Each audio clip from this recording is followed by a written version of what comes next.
Welcome back, everybody. Good morning, afternoon, good evening, wherever you're watching from. Thank you for stopping by. This is United vs. Everybody. I am your host, Sean, and we are back with another Manchester United News Roundup as we really just roll on into this summer transfer window and see how everything goes. Loads to discuss today as United make their move for Mbeumo.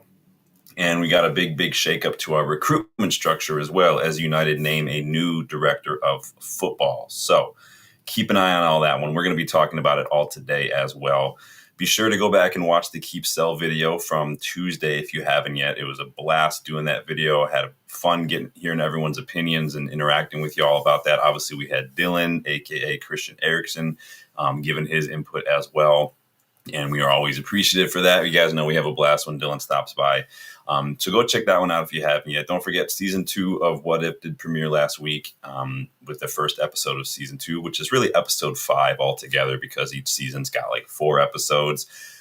The episode 7 or episode 2 of season 2 will drop today. So keep an eye out for that one as well. So I'm excited for you guys to see what that's about.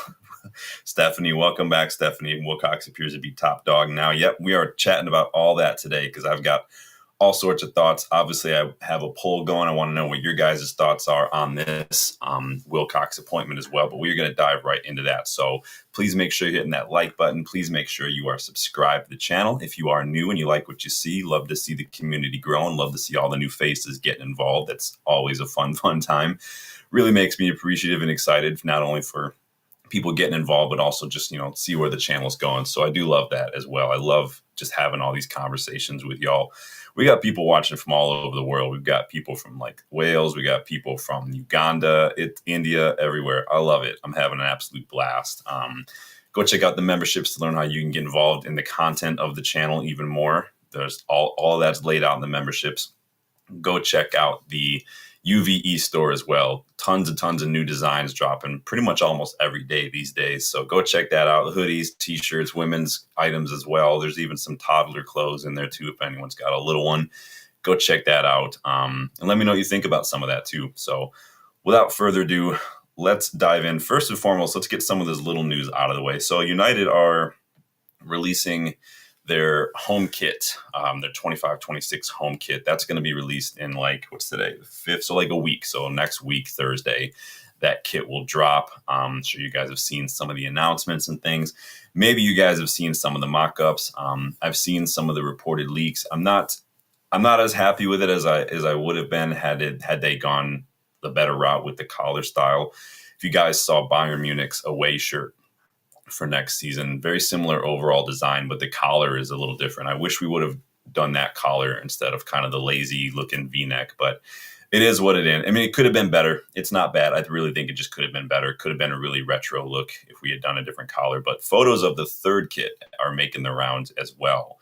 And this is what the third kit looks like. So we know we got reports a long time ago that the third kit was going to be reminiscent of this 93, 94, 95 black kit with the collar with the gold and blue accents and like the stripes. So this is what it looks like. So if you can't tell, there are like little, so obviously it's got the same kind of color scheme. I'll zoom in a little bit so you guys can see a little better.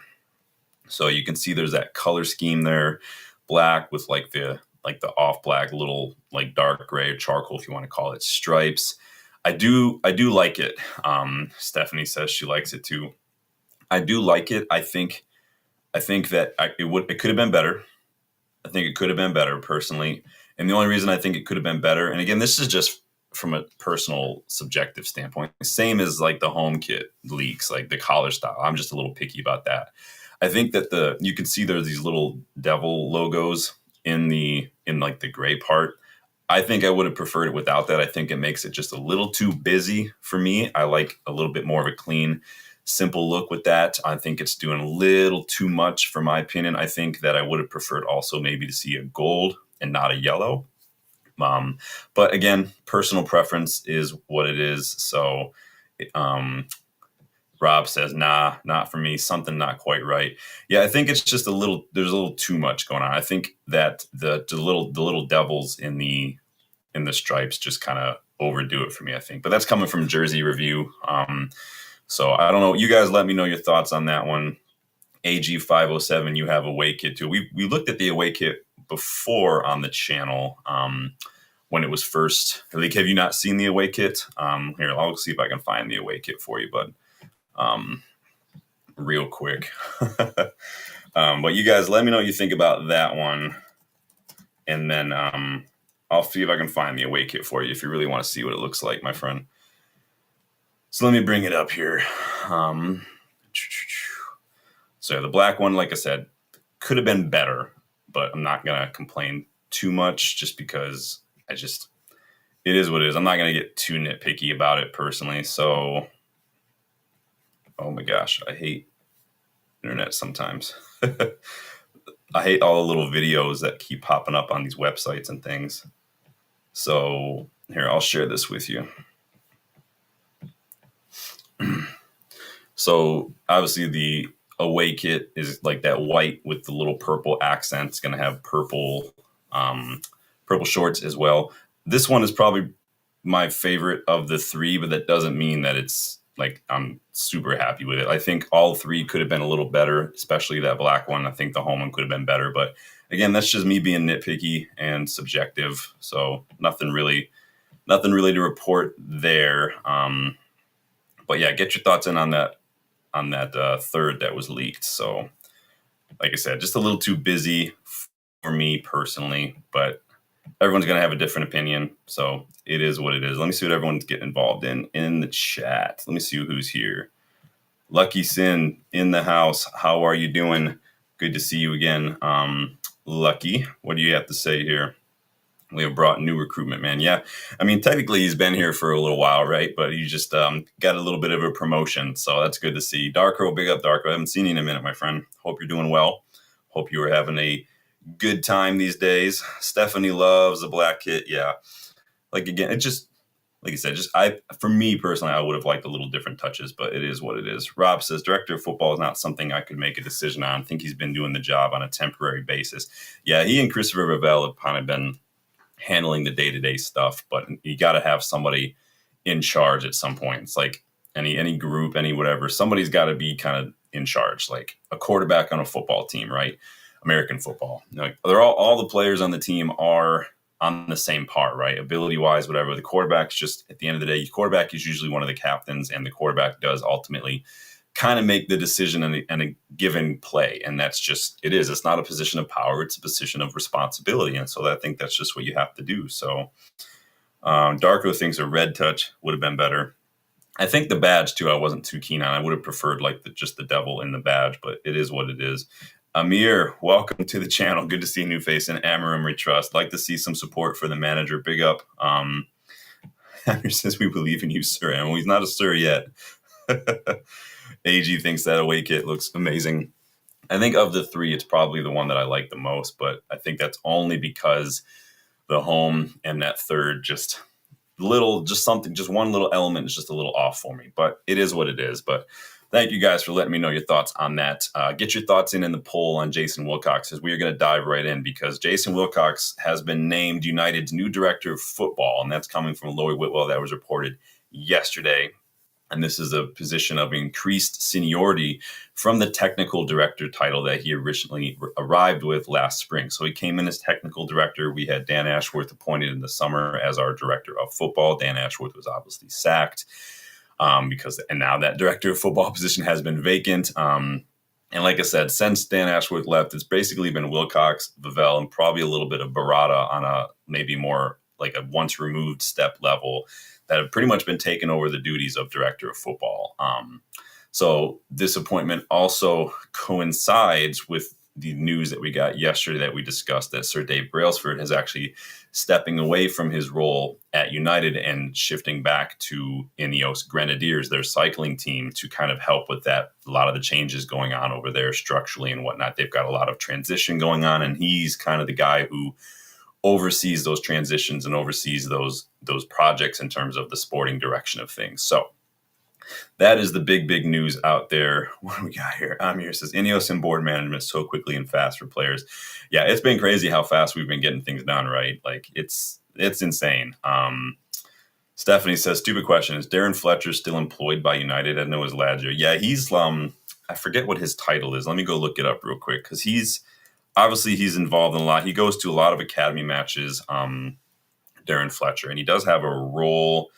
He's a first team coach, so he's part of the first team coaching staff at United. Kind of, not, I wouldn't say he's assistant coach, but he is kind of part of the coaching staff in and around. I think Fletcher's role is maybe a little bit of a go between in terms of the academy and kind of identifying and maybe working with some of those academy prospects, who's ready, who's good for a step up, who's things like that. Because he is at a lot of the academy matches, Darren Fletcher, but he is at a lot of the first team matches too. When Justin and I were there in January, we sat, our seat for the Brighton match was right next to where all the journalists sit, and there's a big stairway right in between. And Fletcher comes, Justin and I are just chilling. We're just talking, and Darren Fletcher just comes walking right by. I was like, wow, Fletcher, what are you doing, bro? It was pretty funny. He's bigger than he looks when you watch him, when you see him in TV. But yes, Rob, thank you. Hit those like and subscribe buttons. Do appreciate that. We are on the road to 3K. Every little bit helps. So remember, this is also not Jason Wilcox's first stint as a director of football in the Premier League in English football. He was Southampton's director of football for like a year before he kind of went on gardening leave and then took over as technical director at United. So again, UK's got these gardening leaves.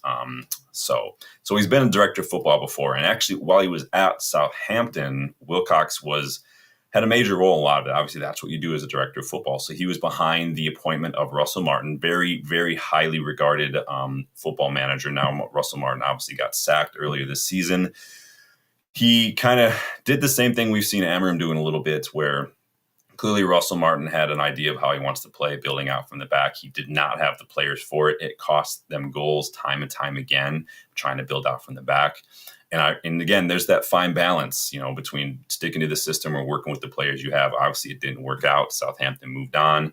But similar to what we're seeing at United, so Russell Martin's appointment was not just hey, this is how Russell Martin plays. This was how Southampton really wanted to start playing. And Wilcox's appointment of Martin was representative of what Southampton were trying to do across the club at all levels. They were trying to basically revamp that whole club on a cultural level from all different facets.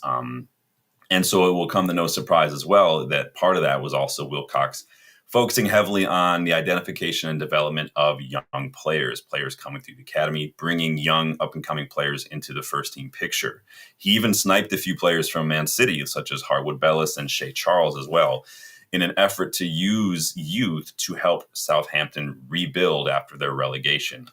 He totally revamped Southampton's youth setup. He got a new academy director in place. He started creating a pipeline to the first team from the academy, was something that we're really starting to see more of these days at United. He picked up a bunch of young incoming players along the way too. So and because of all that, what Wilcox did in that short period of time, Southampton experienced a huge cultural shift, and that did contribute to on-field performance. They were performing very well. They went on a club record unbeaten streak as well. And Russell Martin actually credited Jason Wilcox for basically elevating the standards and playing a huge role in that.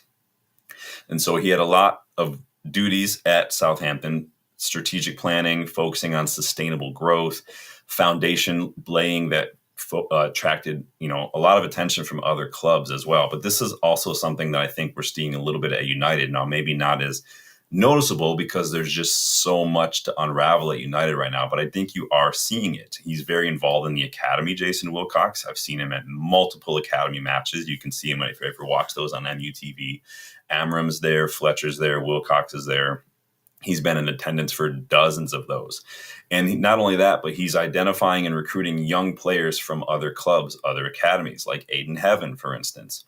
Now remember, United's original plan regarding Aiden Heaven, because he was on our list for a long time, the plan was to wait until his scholarship ended at Arsenal in the summer. But Wilcox saw enough in Aiden Heaven to push United to fast track that deal, and they got that done in January. He didn't want to wait.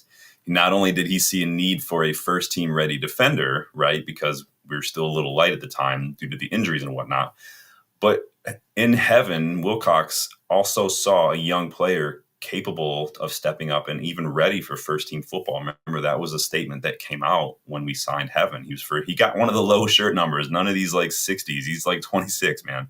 And this really illustrates Wilcox's broader strategy at United, identifying and securing promising young players to build a sustainable and competitive team for the future and the present. We're getting all these young players in now. These players are going to help us move along this project over the next 5, 6, 7, 8 years. Guys like Heaven, Cheeto, Obi, Lascelles, all these guys. So, what that really does is it aligns with what we've always done as a club, and what we're trying to do as a club is nurturing young talent, achieving long-term success. So, let me get involved. Let me get caught up on these chats because I'm sure I'm falling way behind. Casper, pick up. Good afternoon, Sean. How's things? Heard a few things regarding Emi Martinez. My only downside. Yeah, we talked a little bit about Emi Martinez yesterday on that news roundup. Haven't heard a whole lot today yet. AJ says we're cooking. Yes, we're making big changes, and I think that this was we've needed a director of football. Some people said it's not. We haven't really, but you do need a director of football if you want to get with the times, if you want to modernize, if you want to compete at that recruitment level, not just on the pitch. You have to start with a good, solid team, and we've just not had one for the longest time. Remember, it was Ed Woodward, Murtaugh, Arnold. These guys just were not cut out for it, and these are the people that were making some of the most important decisions at the club for the last 12, 15 years or so. These are the people who are basically responsible for a lot of what we've been dealing with. Manager turnover, high wages, high fees, PSR struggles, FFP struggles. Navigating both PSR and FFP is a nightmare because they are similar in concept, but different because they come from two different organizations. PSR has like 105 million like debt over 3 years, whereas FFP is like more strict. It's like 60 million. And trying to navigate that amidst all this other crap is just a nightmare. I don't envy any of that. Debasis, what up? Says we could give 50 million plus 10 million and a Bugatti. Cristiano Ronaldo action figures our second bid for Mbeumo. That's funny. Rob says Sir Jim's investment making a positive impact. He means Sir Jim he's trying. He's not made, in my opinion, some great. Not all. I don't agree with a lot of his decisions. I understand the why behind a lot of it, and we've talked about this many times on the channel. I understand the why behind it. I just feel like with a little bit more creative problem solving, a little bit more challenging of the people that you pay salaries to find solutions to these problems, I feel like we could have done more than simply say, let's just fire a bunch of people. I get it. We did have a bloated staff, but at the same time, it just, from an optics standpoint and PR standpoint, it's just been an absolute nightmare. It seems like every decision has just been poor. And yes, some of the things that he's made claims in some of these interviews are a bit iffy, but the proof of the pudding is in the eating. And so we have to see what happens. But yeah, we'll see. He has invested. The Carrington thing was him. He invested over 200 million of his own. Like Glazers have not ever really done that. But Gamer TV, big up. Good to see you, my friend. Welcome to the channel. Rob says Chelsea's sniffing around Kudus now. Would that signing stop an attempt at Garnacho? I saw that they were looking maybe to sell Madueke as well. They were holding out for like 60 million or something. And I'm like, if Madueke goes for 60 million, then Garnacho's got to go for like 70 million. That's just plain and simple. Kai, big up guy. Kai, good to see you again. Lucky says, I asked for RB Leipzig man, join recruitment. Yes. Bavel, right? Casper says, thoughts? I'm not saying I don't want Emi Martinez. His age is a problem. Well, for the longest time, since we first talked about Emi Martinez like last month, for some reason, because weren't the reports on Emi Martinez last month that he was a free agent, and now like he's not. Like I've seen that he's just not, and he's going to cost like 30 million. Maybe they had like a year option or something, but he looks like he is going to be leaving. And I said this yesterday, like I for some reason am I wrong? Am I the only one who thought that he was a free agent until like this past week? Because I was for sure that's what the reports were saying. Free agent Emi Martinez, yes. Money for Emi Martinez, no. That's just how I roll. But I hear you. Oh, what we got here? Lucky says we have now put 200 million back in the club. PSR effects. Well, we will see. We will see. Let me get caught up here. Rob says Real Betis Johnny Cardoso has been snapped up by Atletico, maybe freeing up funds for Anthony. Maybe. That's a good move for Cardoso. I know Atletico have a couple of aging midfielders. DePaul is getting a little older. Llorente is getting a little older as well. Could be good for them to kind of refresh a little bit. be interesting to see what happens with Simeone in these next few years. So DeBasti says everyone is concerned about PSR while Aston Villa almost drowning. I mean, Aston Villa's financial issues are their issues, not mine. I could not care less what Aston Villa are up to. But yes, PSR is a big deal, and it is getting more and more strict. We're seeing a lot more clubs getting punished for it in these last couple of years. So there was part of me at a time that thought that maybe this was the league trying to set some sort of precedence for anything that has to do with Man City. But the way Man City are spending money, it just like what's the point of anything anymore? 115 charges pending, and yet somehow they're just like, we'll go get Aït-Nouri, which was given, and here we go today. We'll go get Tijani Reinders. Like, what is happening, man? They just don't care at City, man. It's ridiculous. Rob says apparently Villa's PSR is quite tight, so they need to sell a couple to bring others in. And that's probably why they loaned so many players in January, which isn't a problem. I don't have a problem with loaning, but these players have to be good enough. Asensio was a brilliant piece of business from them. Rashford obviously did well as well. Malen, I forgot that they had Malen for a second there, but Tobias says perfect time to get Brendan Rodgers. Discount Brendan Rodgers. There's a blast from the past. So on Jason Wilcox, I just kind of went through my whole spiel on what he does, what his experience is as director of football, what he did at Southampton, what he's been doing at United, and how that aligns with what I think we're trying to do as a club moving forward. And we've given you evidence of that in guys like Heaven and Cheeto. But what are you guys saying in the poll? Are you happy? So 100% of you, yeah, clean sweep, happy with Wilcox, big up, big up. I like that. Thanks for getting involved in that poll.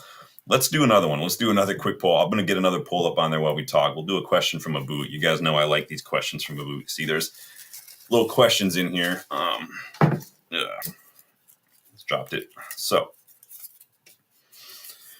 in cup competitions, do you want an easy draw or do you want to play the best opponents?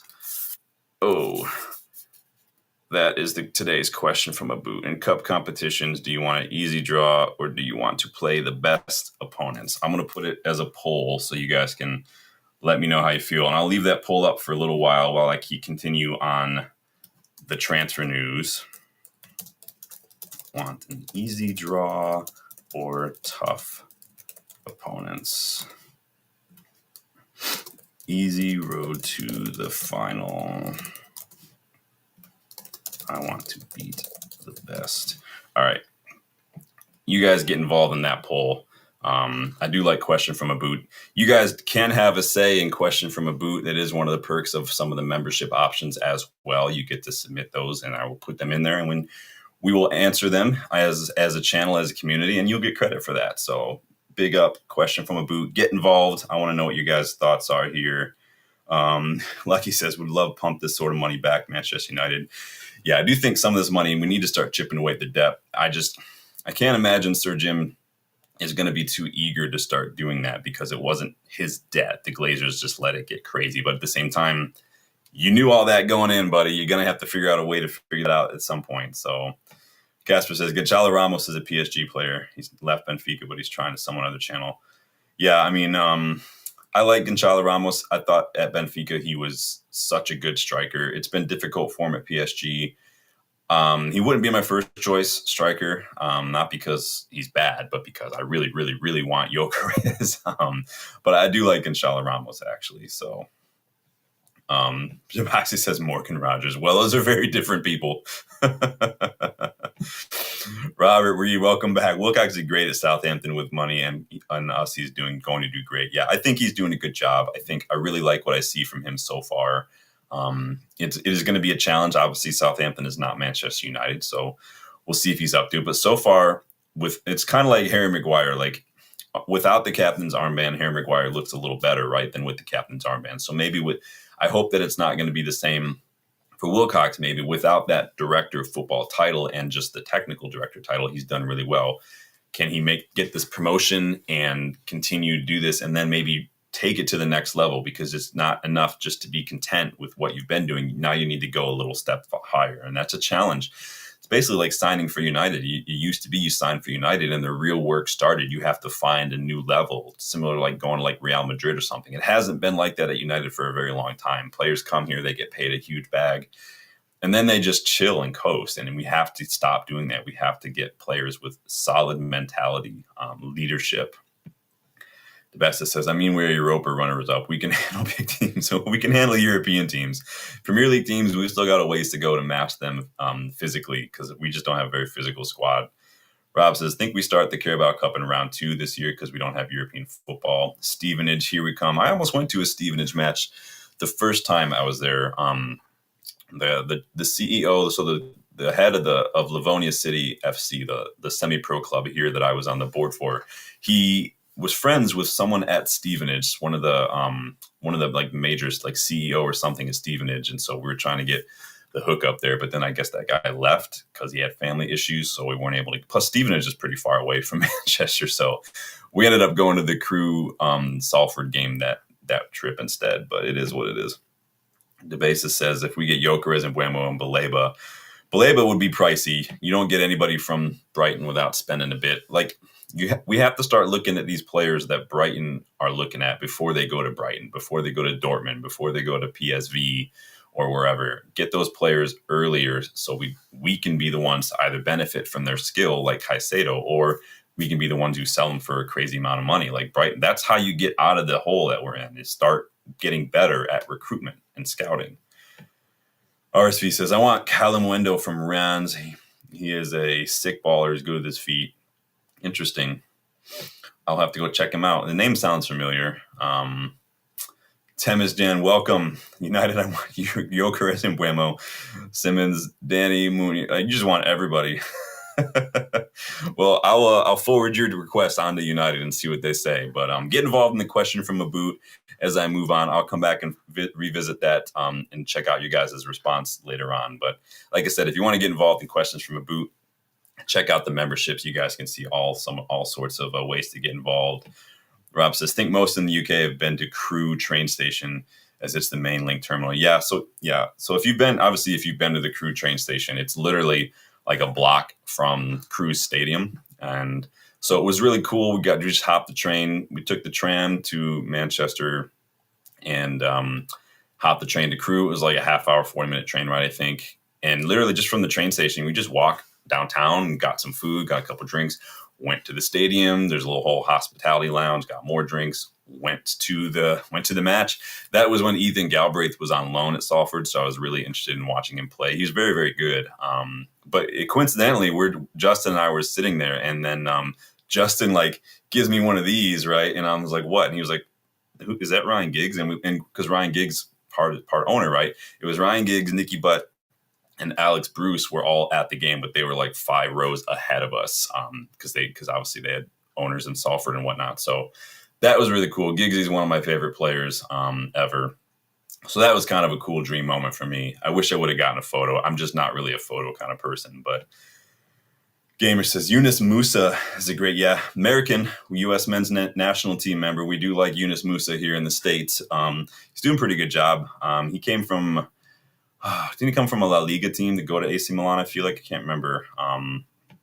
The basis says, do you think Roger Fernandez can work as our right wing back? Well, if we get Mbeumo, we've got Ahmad, we've still got Dalot. I don't think Dalot's going anywhere. So if it were up to me, I would sell Dalot and maybe get someone. But again, I think that we can get Camison in and around the first team picture and not maybe have to spend money on another teenage right wing back. That's why I wasn't so keen on Giovanni Quenda, because Camison is older than Giovanni Quenda, and he's balling out in the academy. And he played against Hong Kong the other week as well and looked very, very good. I don't think we need to spend money on a young right wing back. I would like to see us spend a little bit on an experienced left back, though. And I've got a list of those. I'll share with my list earlier.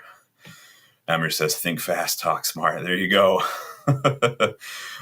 So let's talk about this update on Bryan Mbeumo. So I'm sure that's why you guys are all here. So this is what David Ornstein put out early this morning. It says Manchester United have submitted a 45 million plus 10 million pound add-on proposal to Brentford for Bryan Mbeumo. Some way below level of fee needed for Brentford to consider sale. Talks are ongoing, though, as United work to agree to a deal. 25-year-old forward keen on the transfer. And so it sounds like they're holding out for a little bit closer to like that 50 million guaranteed plus add-ons. It sounds like that's what they're going for. I saw we talked about yesterday how they were trying to hold out for something closer to what we paid for Cunha. Not sure why though, because Cunha that was a release clause, so it's not like the release clauses are always more than a player's worth. Like they're not like that's not a metric to go by, if that makes sense. And so this is normal though. I know there's all the highlights I've seen going around the last hour or so are like, oh, Brentford rejected United's bid. Yes, that's what happens when you get a bid. Nobody accepts the first bid, whether it's a house or an eBay listing or a player for your club. No one accepts the very first bid. It's just unheard of. Sorry, just making sure I got my slides set up here for the next point I'm going to make, which is fine. This is how you negotiate, and this is where you're going to make your bread and butter as a club. This is where going to be the difference maker sometimes between getting an extra player in the summer and not, is having people in charge of these negotiations who know what they're doing, people who can not just bend, or better yet, people who aren't going to chase Mbeumo for the next 2 months only to pay what they want anyway, like we did with Harry Maguire, like we did with Anthony. People who are just going to say, this is what we're going to pay. If you don't take it, like, we'll come back, maybe a little bit of wiggle room, but otherwise we're going to move on. And Mbeumo's already made it clear he wants to join United. That's coming from Fabrizio Romano. He sent a very clear message to Brentford. He's rejected other offers and he wants to move to United. Reportedly, we want to make this deal happen. We want to accelerate it. We're going to try to get it done by the weekend, which is great. I love to see players who want to be here, players who are flat out said to other clubs, nope, going to United, y'all, like that Drake meme. And so Ben Jacobs added too that in order for us to avoid a bidding war, we did wait until Mbeumo basically told Brentford he wanted to join United. So instead of going to them first and doing this, we waited till he said something, and that's smart. That's just smart business. And what that did is make sure that other people knew, no, he only wants United. No bidding war, so Brentford can't sit there and just watch things happen like little puppeteers. We're just gonna we're just avoiding all that junk, which is very, very, very smart. Such a good change of pace. What are we saying here, y'all? The basis says bees want more money, and that's it. They want to look out for their best interest. They are a selling club, Brentford. Thomas Frank has even admitted as much. They've sold pretty much all their strong attackers in the last couple of years have gone on to do other things. That's normal. They know that that's what they're doing, and somehow he's still, is doing just fine. He's avoided relegation and stuff. That's just how it works for some clubs. But I don't want to see us get our pants pulled down. Like 50 million plus some add-ons is probably fine for me. I don't really care. He's definitely worth it. He's at the peak of his career. He's an excellent, excellent attacker, one of the best attackers in the league.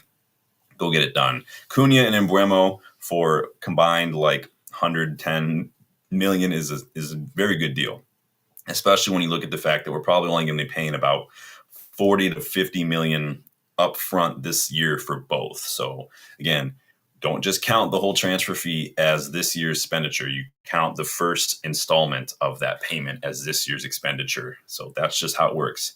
That's how amortization works. That's how PSR works. Gamer says, Al Hilal submit official bid. Interesting. Yeah, we talked about that a little bit yesterday. They were going to be shifting focus to Osimhen after getting rejected by Bruno. I think the report was like 500K a week wages to Osimhen. So, and he wanted to go there last summer anyway. So it is what it is. The writing's on the wall. They're selling Mitrovic. They wanted Salah. They wanted Bruno. I saw reports maybe they can move for Ederson too from Atalanta. So it is what it is at this point. Not my problem anymore. But yeah, we were talking about that a little bit yesterday. The basis says, I hope we don't overpay. What is Mbeumo's market value even right now? Let me see. Market value.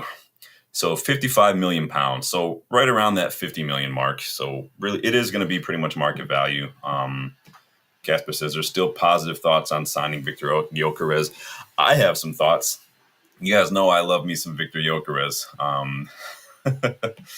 Casper says, and Brentford could sell Visa as well. Yeah, they can move on a few players, Brentford. But they're very, very good at signing replacements. They're very, very good at spending their money. Whoever's in charge of that is definitely earning their paycheck and probably deserves a raise. Same as Brighton, because that's where some of these clubs really live or die. Some of these clubs, they are selling clubs. They know they're selling clubs, but that is how they sustain themselves. Same with Dortmund. Obviously, Dortmund are in like a two-team league, but that is how a lot of these clubs do operate. But we got Cunha and Mbeumo.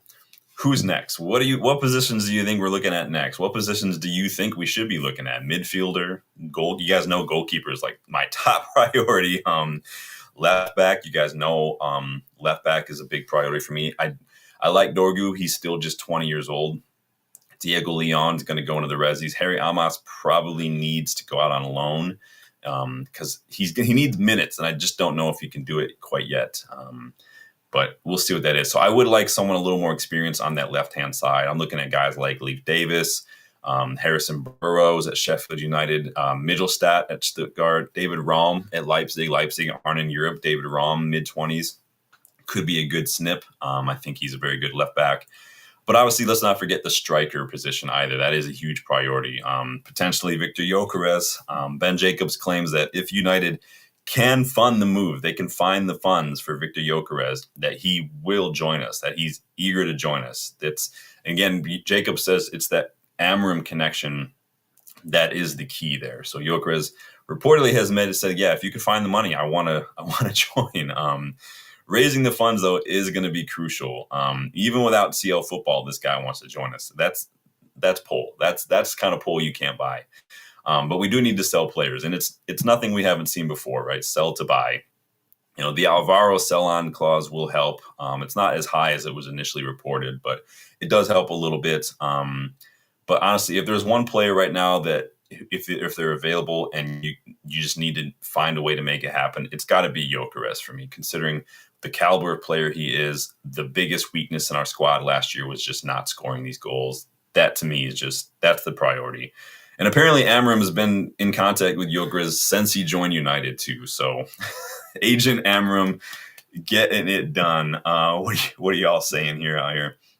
DeBesta says, still think Gyökeres joining United is 2%, maybe 10 at max. But Jacobs is incredible for United news, so don't take him seriously. Jacobs is all over the place in terms of news. Like I said, I don't write it. I just report it, but we'll see what happens.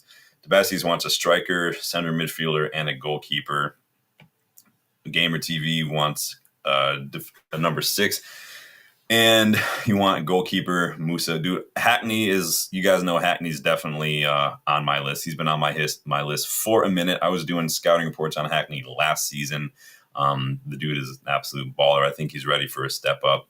Casper says he's just greedy. Oshman and Gyökeres and Martinez just wants it all. Just all the things. I'm eager to see what your like FC 25 career mode save looks like. It probably looks like someone's ultimate team lineup. That's insane. Big up, Danny. Good to see you, man. Welcome back, man. Dude, but if we spend big on Cunha and Mbeumo and Gyökeres, our attack is locked in. Like that's goals on goals on goals on goals. I mean, Gyökeres alone pretty much outscored our entire squad last year on his own. I said before, Cunha and Mbeumo, just those two together scored just 9 goals fewer than we did as a squad last season. Like, our goals are gonna like quadruple, man. It's insane. That's math, really. I don't make that up. That's just science. However, those 3 don't really give us a whole lot of wiggle room for other positions because it's a big chunk of change. You're looking at probably 170 to 180 million for those 3 altogether. I'm not saying like that's how much we're spending right up front, but it's a big chunk of change. You're probably looking at closer to like 100 up front for those 3 when you look at the first installment. But again, that doesn't leave us a bunch of room for like a midfielder, goalkeeper, or a left back, if that's what we're looking at, or even like even a right wing back if we're still looking at someone like that.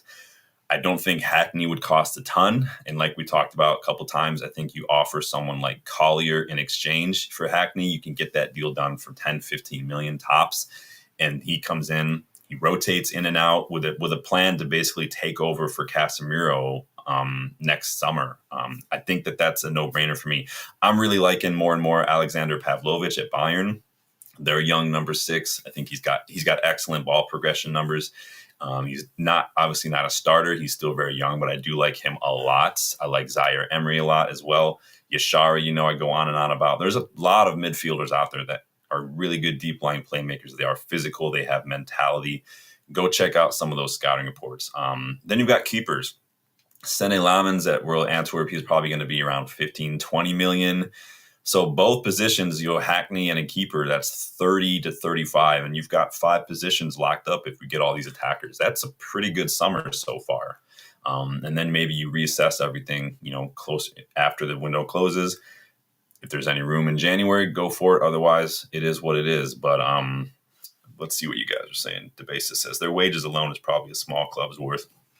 Well, don't believe everything you read about the Mbeumo wages so far. I don't think he's going to be making $250K a week, but obviously we will see. I've been wrong before, so you never know. But again, we do need to sell some players because we do have a lot of positions we need to fill. We do have a few players we're hopefully going to get rid of. One player that we could be getting rid of would be Marcus Rashford. Maybe that could help us to fund a move.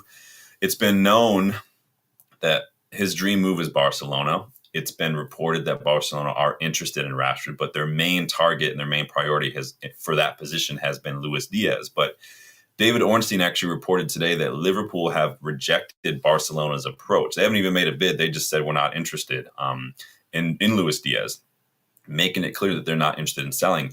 They're even ready to let him leave on a free. I think Liverpool maybe think they can get him tied down to a contract, but they were not interested in talking to Barcelona, according to David Ornstein. Now, Rashford was widely reported to be Barcelona's backup option, right? Their fallback, which means maybe Barcelona could shift their focus to Rashford now. Maybe he could get his dream move. Ben Jacobs adds that Barcelona have other priorities right now. We've talked about that before. Trying to get some players locked down to new contracts is probably their top priority. But I don't think that we've seen the last of this one. Maybe there's a chance we could get something done for Barcelona.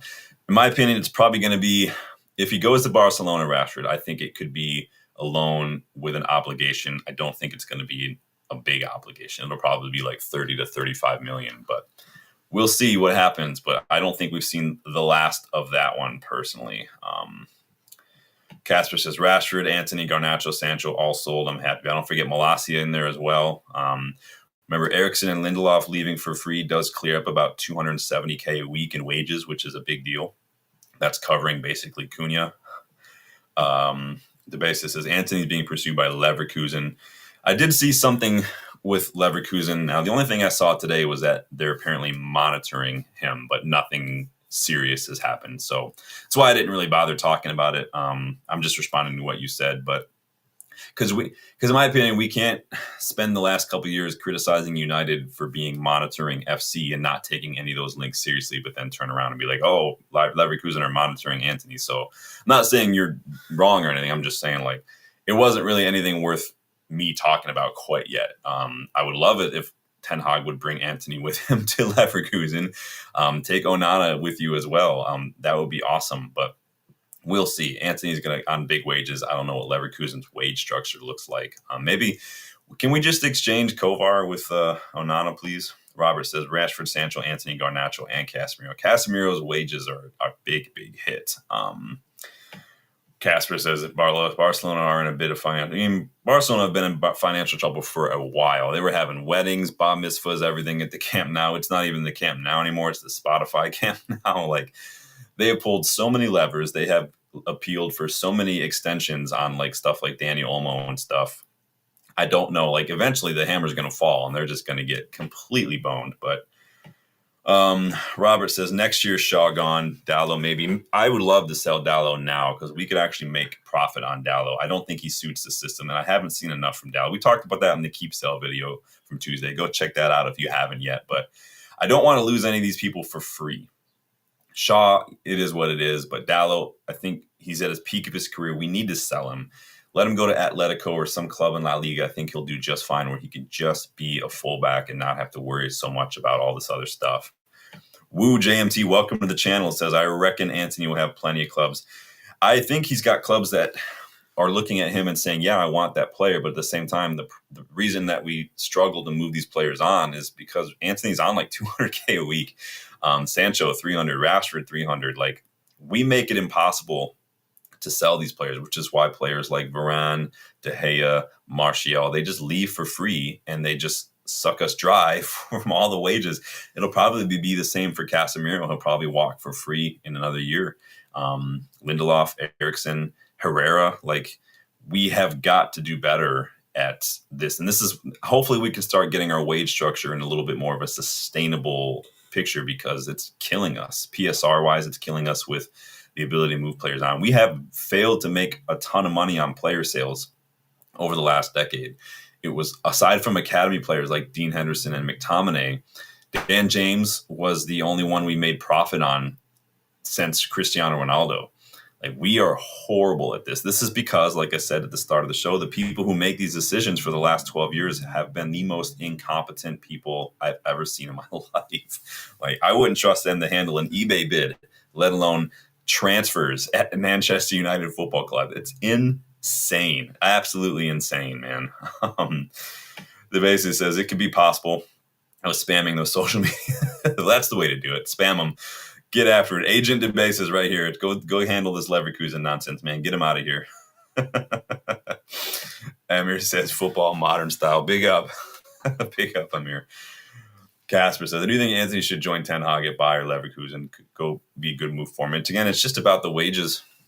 Like, they probably could afford the fee, especially with Florian Wirtz potentially leaving for big money. But the wages, man, Anthony could, I don't know what everyone else's wages are at Leverkusen, but I would put money on the fact that maybe Anthony comes in and he's instantly among the highest earners at that club if he's on his 200K a week personally. But another player we could move on, though, is Rasmus Højlund. He's been another player heavily linked with a move out of Old Trafford this summer. A lot of the talk has been focused on a return to Serie A. Now, we saw some links the other day concerning a player plus cash deal to Napoli in exchange for Osimhen. I think that's kind of gone away. But Alfredo Padula has claimed this morning that Rasmus Højlund has apparently not been satisfied with his time at Manchester United and is considering a return to Italy, with several clubs interested. Obviously, Inter are linked, Napoli linked. I don't know.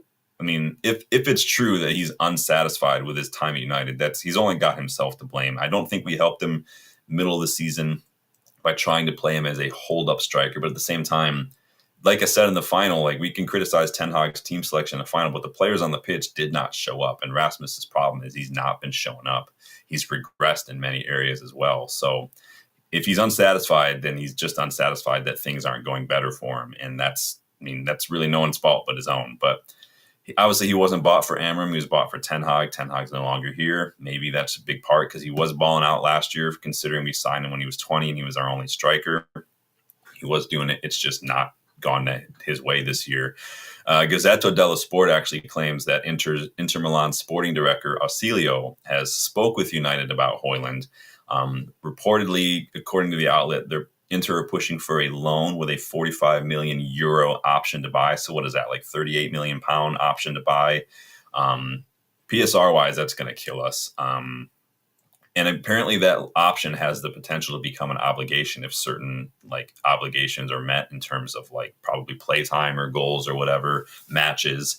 But apparently we do prefer a permanent sale when it comes to Højlund. So I think Højlund's time is just done. I gave him time. I'm just, like, I did that scouting report yesterday on Christian Kofane. Go check that out. But that kid is 18. He's playing in the Spanish second league, and he's already like so much better at Højlund and just the basics of attack, hold up play, strength, pace, all of it. So I think there's levels to this kind of stuff for sure. Amir says, give Amorim unlimited transfer. But I wish that were possible, man. PSR and FFP might have something to say. Now we get away with the FFP side of things just because we're not in Europe right now. But this year, I think, is the start of a new 3-year window. So remember, FFP, PSR operate in 3-year increments. So you've got in PSR, you're allowed like 105 million losses over a 3-year period. FFP, it's like 60 million losses over a 3-year period, but we don't count this year counts in the 3 years, but what we do this year doesn't count in only next year. So it's really complicated. Smarter people than me will explain it to you a little better, but trying a very rudimentary way of getting it across. Gamer says we're also looking at wingbacks. Estupiñán, unsure it will develop. Yeah, we talked about Estupiñán the other day. I like Estupiñán. He was actually, I initially had him on my list for the video I did in the summer of Luke Shaw replacements, because way back when I was already saying like we need to get rid of Luke Shaw and these are the players I want us to get. I didn't put him on that list because of his injuries. The guy is just injury prone. You know how I feel about injury prone players now. I just avoid them like the plague. It's like shopping for a house and the house has a pool. I don't want to take care of a pool, especially if it's an in-ground pool. If I see a house with a pool, I move on right away. That's like my first deal breakers. I don't want a pool and I don't want to be on a busy road.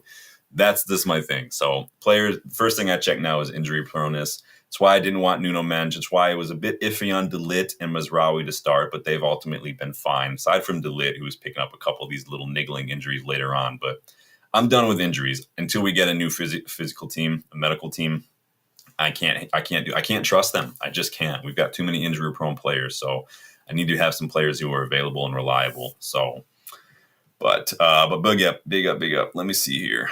The best says, I feel bad for Real Betis for not being able to buy Antony, but we need the money more. I don't feel too bad. I think Real Betis are just trying to plead poverty. I don't think that the wages, probably doesn't help, but they can afford. Real Betis have sold about 100 million. They've made about 100 million in profit over the last couple of years with selling players compared to buying players. So they have money. They just don't want to spend it. Nobody wants to spend the money. Every club's going to try to get the best deal for themselves. That's part of football. They don't care about what the best deal is for the opposing club. They just want their own better deal. So obviously Betis are going to joke about this. Their manager's going to say this. Their president's going to say this. They're going to do everything they can to try to shift that narrative in their favor. I'm not having any of it. I'm really not. So they want him to pay up because he will go someplace else. That's just plain and simple. So it is what it is. Casper says, Højlund can see a loan there. In my opinion, wouldn't sell. I'd loan him. That's the thing. Like, if you loan him, maybe he can go get his confidence back. He can find some form. But at the same time, if he finds form elsewhere, it could be like Antony. Maybe the league itself is not a good fit. Antony did well in another league. Sancho did well in the Bundesliga. Or maybe it's the pressure of United. That's it. We talked about that a little bit with McTominay, that video I did the other week. You can go check that one out too. Were we wrong to sell McTominay? There are a lot of factors that go into that. So I think it's hard to pinpoint. You can't exactly measure like the weight of the shirt, right? There's not really like a metric for that. I wish there were, but there just is. So that could play a role. With Højlund, I think he was given too much responsibility at such a young age, which is not his fault. But at the same time, how you respond to that is a big key. So I think maybe if he had reached out a little bit more and maybe said, hey, I need some extra coaching here. If he had gone above and beyond like Cheeto did when he was in the academy and hired a personal coach to help him with that. I mean, I think maybe Ten Hag and Ruud leaving did not help him. He was doing very well, like I said, last year. But the basis says, can't sell Rasmus if we buy 2 strikers minimum. I mean, just you guys trust Cheeto to be the number 2? Xerxes can play that number 2. Cunha has played striker in the past. And Mbeumo can probably fill in a pinch if there's an injury too. I think we're actually covered in terms of striker. We're getting a little bit of depth now if we get some of these signings across the line, personally. Casper says, selling Rasmus Højlund, I get it, but I still think there's still a player. I think there's a player. I don't think he's a bad player. I just think there's a lot of factors at play, and he hasn't helped himself by just his failure to kind of find any sort of consistency this season. He's had a couple of moments and stuff, but it is what it is. Amir says, respect Bruno and Casemiro. Big up. Debasis wants to know if we can buy Gonçalo Inácio, maybe have an Inácio Oro heaven. We still got De Ligt. We've still got Mazraoui. We've still got Licha coming back, maybe potentially earlier. Kakonki's in and around that first team picture, hasn't quite played. Fredrickson's in there as well. Maguire's. We've got a lot of defenders. Now, whether or not all those defenders are good enough to start week in, week out is another story. But I think with the club, it's about priorities. And I just, there's not been a whole lot of defender links. I do think that defender is probably very low on the list. I think if, in my opinion, defender right now would probably be the bottom of the priority list. And I do think, not just because that's what I'm thinking this is what the club are looking at. And I think for United, I think goalkeeper is probably not high on the priority list. I think that we're looking at right wing backs. I hope we're looking at left backs, because we do need someone a little more experienced there. But we'll see, though. But yeah, get your thoughts in. So on a fun note, let's end on a little bit of a fun note here. Aiden Heaven recently spoke to MUTV about his decision to come to United, decision to leave Arsenal at the end of his scholarship.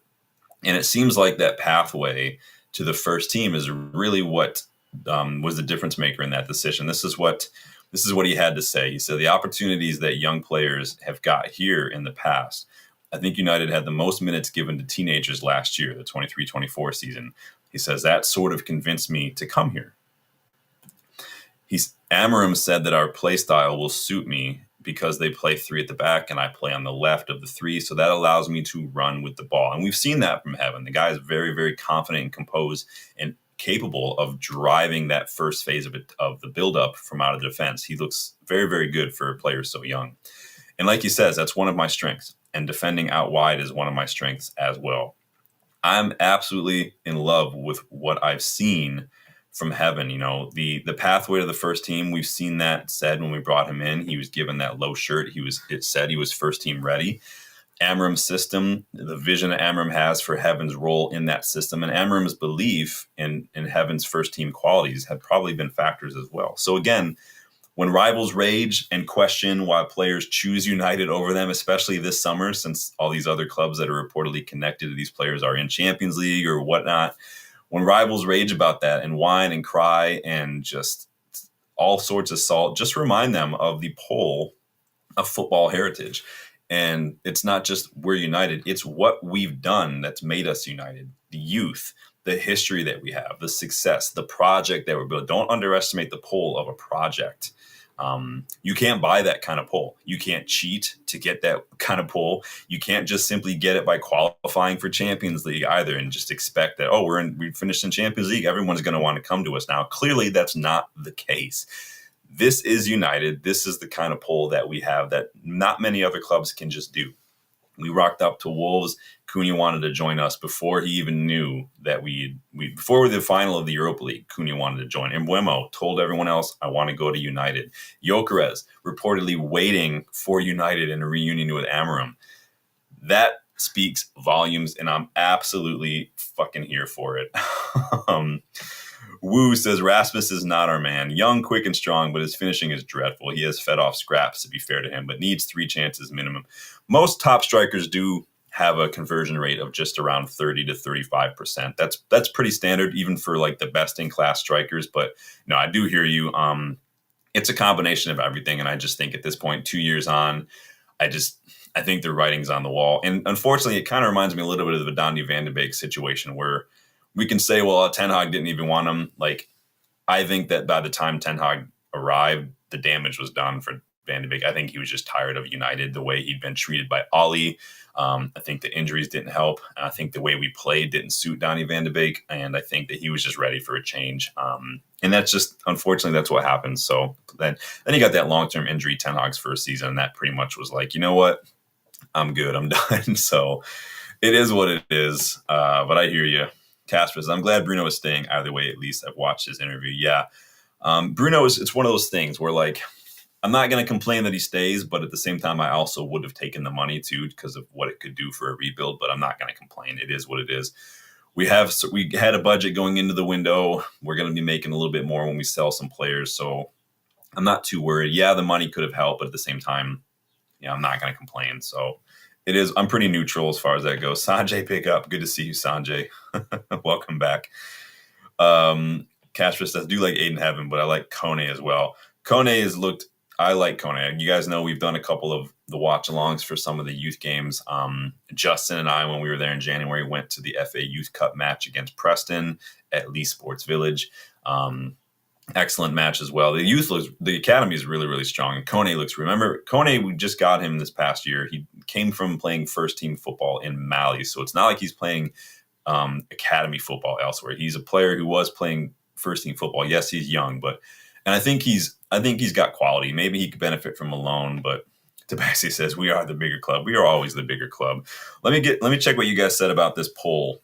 So remember, we did that question from a boot earlier, and I put that up there. So the question was, when it comes to cup competitions, do you prefer an easy draw, an easier road to the final, or do you want to just be able to say we beat the best and we want to take on that challenge? So pretty close out of 32 votes. But this looks like the majority of you want to beat the best. You want the tough opponents. You want to be able to, kind of like what Real Madrid had done when they were winning Champions League a couple of years ago. They were playing Chelsea's and Cities and whatnot pretty much every season, and they were beating them. So even though City will apparently try to say they still haven't lost a game, they're full of shit. So I was surprised. I'm like, just give me the easy road. I want the easy cup draws. I want to get whatever the easy road is to the final. I don't have a point to prove. I just want to get to the final. So whatever that means, if we're going to play like Stevenage and Port Vale and Oldham just to get to the final, do it. I don't care anymore. I'm tired. We've played Liverpool. We've had to play Arsenal. Like, I'm tired of it, man.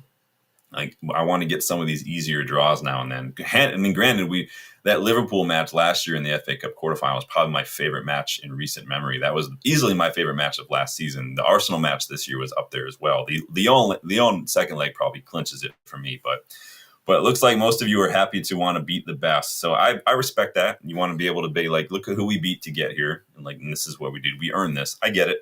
But I also want that. So like the higher percentage chances, but it is what it is.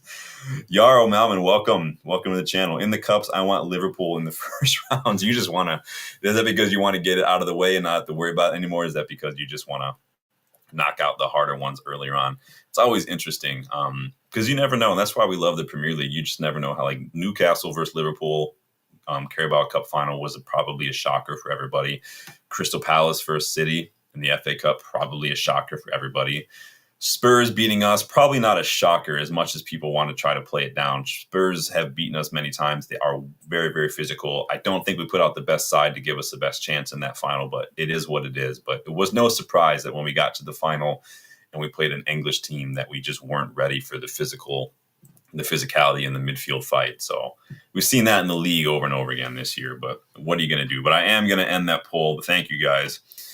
Red, yes, as Rich says, beating Liverpool is always great. Yes, anytime you beat Liverpool is always just a good time. So Red Devil says beat Arsenal, lose to Fulham. Yeah. We did take it all the way to pens against Arsenal. I think the referee was had an absolute shocker that match too. But what are you going to do? But Fulham, I mean, I wasn't even 100% surprised that Fulham beat us. I almost expected, just because they are like, and we've seen that time and time again this season. Even the teams that are bottom half the table, which I can't really speak to, but typically those bottom half table sides, like, they're just more physical than we've been these last 4 or 5 years, because we have a lot of very technical players, just not a lot of physical players. So we get bullied left and right. FC 20 bullied us earlier this season. Like, that's just what happened. We're just not that physical.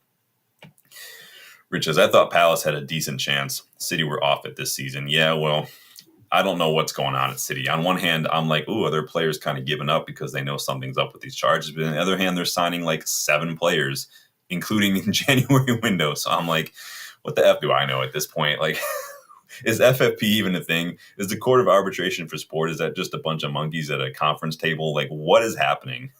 Are City going to get punished? I don't know. If somebody way smarter than me needs to come in and give me an answer to some of these questions, because these questions keep me up at night. But thank you, everyone, for getting involved in the question from a boot. Remember, you can get involved in these. You can make suggestions for these. All the details for that are outlined in the memberships. I am going to leave it there. There's not a ton of news, but obviously the big news today we covered. Jason Wilcox named as director of football. United submitted a first bid for Bryan Mbeumo. It was rejected. That's very, very normal. That's part and parcel for transfer negotiations. We will be going back. It sounds like we're trying to get that one wrapped up. Couple of potential outgoings. Gyökeres reportedly wants to move to United and is holding out for us to be able to afford that. Sounds like some sell to buy situation going on. Agile, big up. Come better late than never, man. We're just wrapping up here, but appreciate it. Jarl says the FA Cup finale and Europa League final was most the same game. One team scores early, and then it's assault towards one goal. Yeah, and that's been our problem too. Even under normal circumstances, we struggle to find the back of the net, but we definitely struggle to break down these low blocks.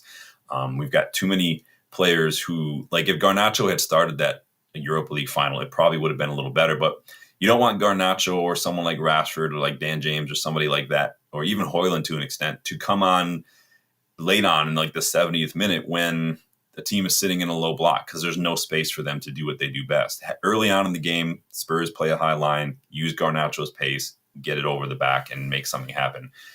Amorim made a mistake, and we've talked about that. So he'll have to take that one on the chin and learn from it, hopefully. But he shares a lot of that responsibility for what happened in the final. Granted, the players who started definitely did not show up either, so we can't excuse the players either. But thank you guys for stopping by today. Hope you have a good day. It's been raining since last night here. I'm not too happy about it because outside right now feels like an armpit. It's disgusting, but I'm going to go see what I can get done today. Take it easy, guys. We'll be back again if we get any more late breaking news. But until then, I will see you guys on the next one. Make sure you're liking the video. Make sure you subscribe to the channel if you are new. Check out the memberships. Check out the GoGoalShop link in the description to get $5 off your order when you use that code to register. And go check out the UVE store. New designs popping up left and right. Go check it out. See if there's anything you like. Take it easy, you guys. I'll talk to you later.